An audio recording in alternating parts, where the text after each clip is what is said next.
Hello everyone, welcome back to WV Blacksmithing. Today we're going to be forging a 4.5 pound rounding hammer. We're going to start out by squaring it out, because like I said, it's round stock, and I like to square them up beforehand, before punching or anything like that. So let's get to it.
Okay guys, as you've seen in the last clips, we squared it up and got it punched on the press, but it still needs some more refinement as far as the shape of the eye goes. So I have this H13 drift here. Sorry, I was trying to think of if I actually turned the camera on or not, and I did. But anyways, I have this H13 drift here. I need to get my billet out of the fire, and we'll drift from the top and the bottom of the hammer. Then we'll start doing the troughs and stuff like that. Here's my billet. We'll put it over the hardy hole just to be safe. I have this other pair of tongs. The camera shut off. It's just been a couple seconds. I got this started here.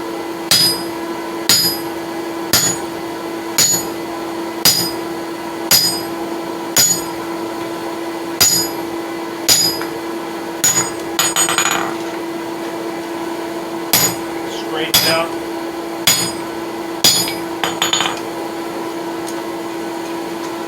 Alright.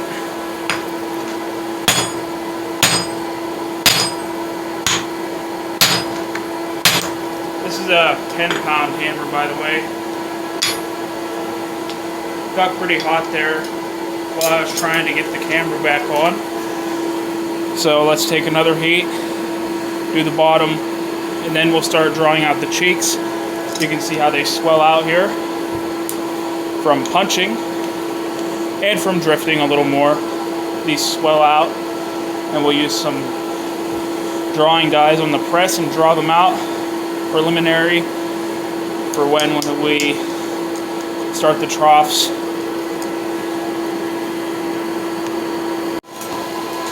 Now we're going to drift from the other side. We'll do a little bit more refinement drifting towards the end here. This is just to get them all roughed in there. grab it.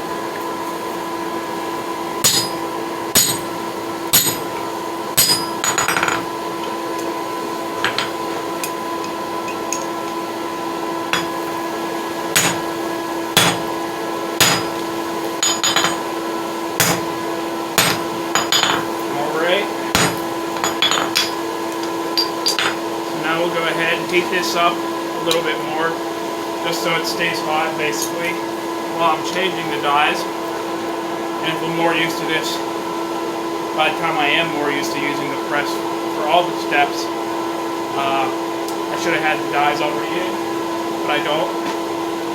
So I'll be right back.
Okay guys, I think that'll be all for this video.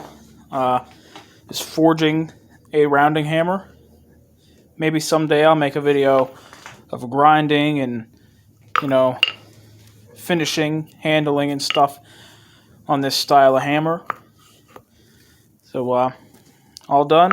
Last clip you've seen, I was using the flat dies to like make the cheeks less rough. A lot of people still like to be able to see some of the fuller lines, so I leave most of them like that. You can see, I can't touch it yet, but you can see some there.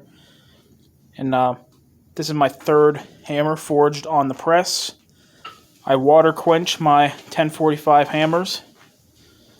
I quench the faces and then grind them a little bit so I can see the temper colors, and then draw a color from the cheeks out. So we want like a purple on the cheeks, or even a red if we can get it without getting the faces too hot. These don't have to be hard at all. And then we get like a light straw on the faces. That's pretty much what's desired for forging hammers anyways. There it is, WB USA. Let me get my tongs here. And I did remember correctly, it is number 120. That's the total of all hammers I've made. There it is. Not perfect, but, you know, I'm getting there slowly. Thanks for watching and subscribing. Hopefully you guys like this one.